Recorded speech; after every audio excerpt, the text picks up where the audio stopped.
को यस ये बहुत रेयर बीमारी है, बट हाँ अगर हो गई तो ये जानलेवा बीमारी है। तो प्लीज़ थोड़ा जागरूक होइए और मत दीजिए, क्योंकि आजकल ऐसी बहुत so hello parents, welcome back to my channel child care tip. And जो आज का टॉपिक होने वाला है वो अभी करंट फेवरेट होने वाला है सभी का, क्योंकि वायरल इन्फेक्शन इतना ज़्यादा फैला हुआ है बच्चों में। यस, वायरल इन्फेक्शन से आप अपने बच्चों को कैसे प्रोटेक्ट कर सकते हैं, ये वीडियो आज उसके ऊपर से है। So please don't miss any of the tips. मैं बहुत अच्छे टिप्स आपको देने वाली हूँ कि आप बच्चों की इम्यूनिटी कैसे स्ट्रॉन्ग कर सकते हैं, कैसे अपने बच्चों को वायरल इन्फेक्शन से बचा सकते हैं। यस, तो इस वीडियो को पूरा देखिएगा, क्योंकि मैं आपको कुछ प्रैक्टिकल वेज बताने वाली हूँ जो आप फॉलो कर सकते हैं एंड अपने बच्चों को वायरल इन्फेक्शन से बचा सकते हैं। सो अगर आप न्यू है मेरे चैनल पे तो मेरे चैनल को सब्सक्राइब कर लीजिए and press the bell icon, तो आपको सारे अपडेट्स टाइमली मिलते रहे। चलिए फिर स्टार्ट करते हैं।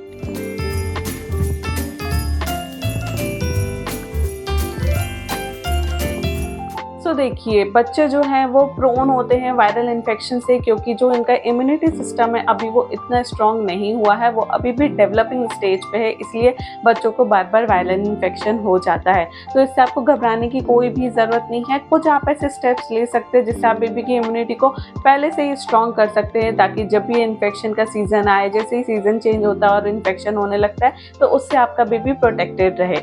So the first thing is boost immunity naturally. तो देखिए, आपको बच्चों की इम्यूनिटी जो है वो बूस्ट करने के लिए उनको एक बैलेंस डाइट देना है, जिसमें protein, iron, calcium, vitamin C, सब कुछ, ये सारी चीज़ें इंक्लूडेड है।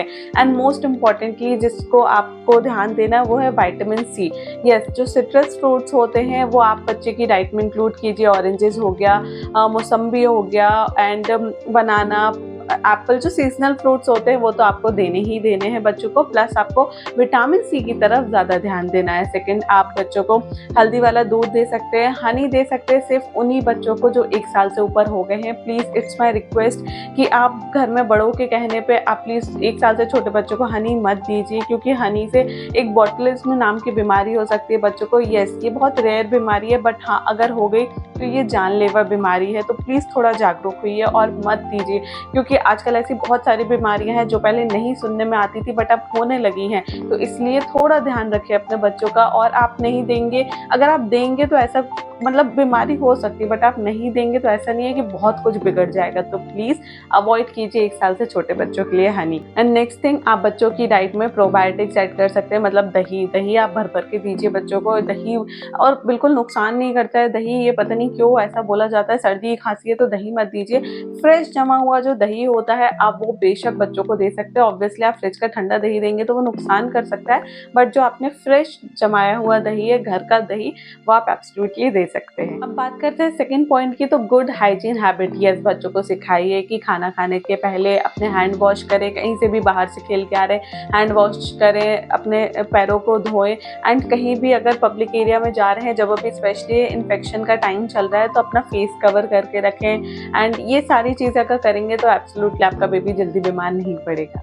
एंड हाँ, नेल ट्रिम करना बहुत ज़रूरी है बच्चों के। यस, पता नहीं, मैंने बहुत सारे बच्चों को देखा है कि पेरेंट्स ध्यान ही नहीं देते, उनके नेल्स इतने बड़े बड़े हैं और वो ट्रिम ही नहीं करते हैं। तो प्लीज़ पेरेंट्स अपने बच्चों के नेल्स को टाइमली ट्रिम करते रहिए। अब बात करते हैं थर्ड पॉइंट की, जो कि है क्लीन एनवायरनमेंट। यस, बच्चों का एनवायरनमेंट वेल वेंटिलेटेड होना चाहिए, एब्सोल्युटली क्लीन होना चाहिए। उनके टॉयज़ को आप रेगुलरली वॉश करते रहिए। बच्चों को सिखाइए कि प्लीज़ अवॉइड करें उनकी बॉटल्स को, यूटेंसिल्स को शेयर करना। Yes, sharing is not good in this case, क्योंकि अगर सामने बच्चों को सर्दी, खांसी, फीवर, कुछ भी इन्फेक्शन है एंड अगर वो शेयर कर लिया तो वो ट्रांसफ़र हो सकता है। तो इस बात का आप स्पेशल ध्यान रखें। Fourth point is limit exposure during outbreak. अगर जिस टाइम पे वायरल इन्फेक्शन बहुत ज़्यादा फैला हुआ है उस टाइम पे थोड़ा सा बच्चों को लिमिट कर दीजिए बाहर के लिए।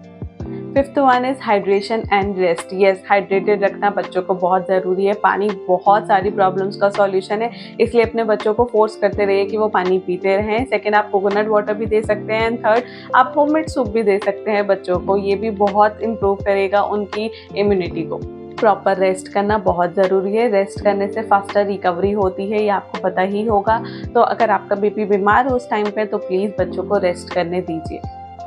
Now the sixth point is vaccination. Yes, आपको बेबी का वैक्सीनेशन करवाना बहुत ज़रूरी है। बच्चों का टीकाकरण होना सही उम्र में बहुत ज़रूरी है, क्योंकि टीकाकरण बहुत सारी ऐसी जानलेवा बीमारियों से बच्चों को बचाता है।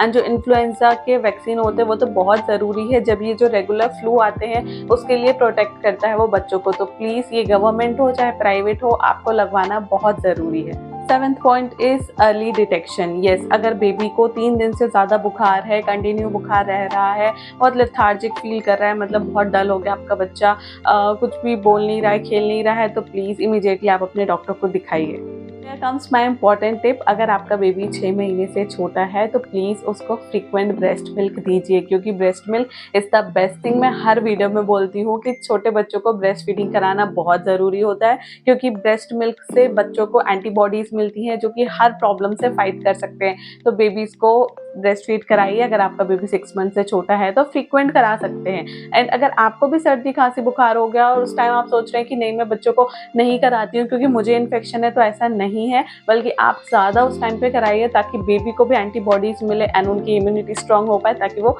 बीमार ही ना पड़े। तो यहाँ ख़त्म करती हूँ मैं मेरा ये वाला वीडियो। एंड सेकंड वीडियो आपको इसकी सारी होम रेमेडीज़ मिलेंगी पार्ट 2 में, तो प्लीज़ स्टे ट्यून रहिएगा। एंड मेरा पार्ट 2 जल्दी आने वाला है, तो उसे वॉच करना मत भूलिएगा। सो अगर आपको मेरा वीडियो अच्छा लगा हो तो प्लीज़ मेरे चैनल को सब्सक्राइब कीजिए, लाइक कीजिए, इस वीडियो को शेयर कीजिए सभी के साथ, एंड कॉमेंट डाउन अगर आपकी कोई भी क्वेरीज रहती हो तो। Thank you for watching.